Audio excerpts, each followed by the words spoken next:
You guys know in marketing, sometimes saying the controversial thing is the way to get attention, so I'll start with that today.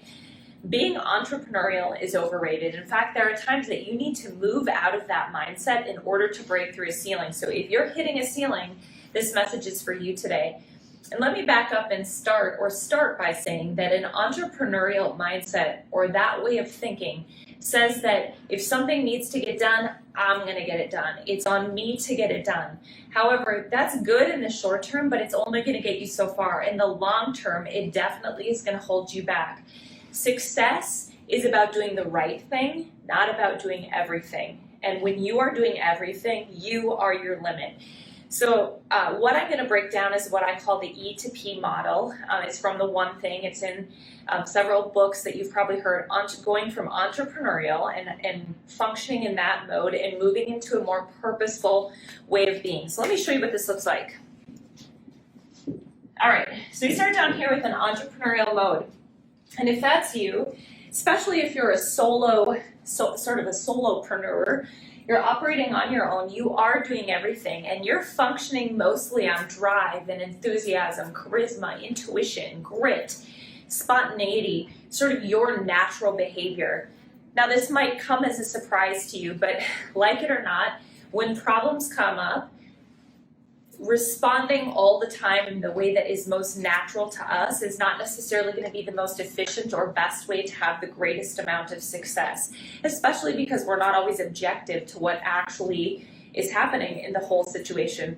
You can function on charisma and grit and hustle for a long time. Everybody has a different ceiling at which, though, they will hit. You will hit a ceiling at some point. Here's our lovely ceiling. And you'll bang your head against it, and that doesn't feel good.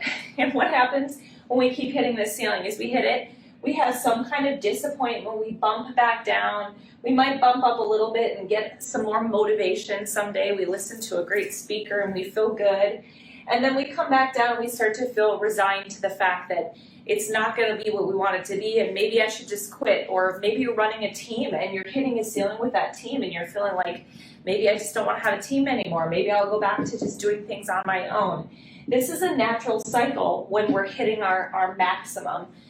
After that, maybe you'll bounce back up, or maybe you'll start thinking, well, the pastures are greener somewhere else, or doing something else in a completely different career. If you're feeling this, you are not alone. You're hitting a ceiling.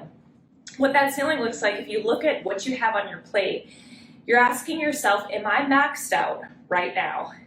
If you're here, the answer is on certain days, yes, you're maxed out. The first thing I do when I'm consulting with business owners and real estate agents is to look at their systems.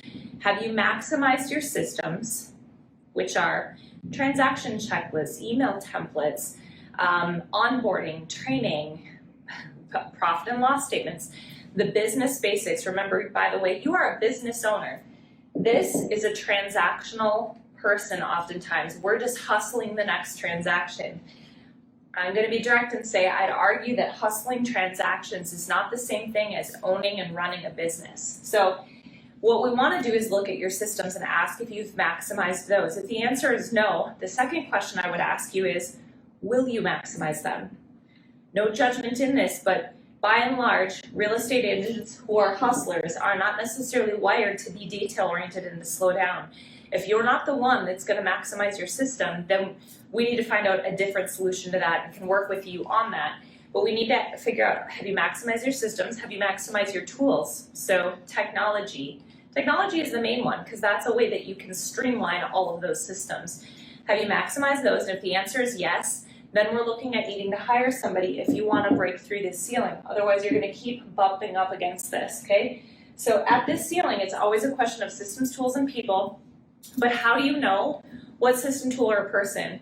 It's coaching, consulting, and training. Those are different things, by the way. This is sort of a subset, but if you lead a team or if you are at this point and you need some help, note that there are different levels of help. So I would say sort of that the basic level would be mentorship. Mentorship is follow me around, see what I do, and do pick up what you can and do it. And there might be some question asking and helping along the way. That's mentorship. Training is maybe the next level. So there's not as much interaction, but there's teaching. Here's the information. I'm giving this to you. The next level would probably be consulting. So consulting is, let me look at your business, let me look at your situation, take a fine-tooth comb through it, poke holes in the things that you have going on, and figure out where the gaps and opportunities and strengths are, and help you put together a plan. And then here's your plan, run with it.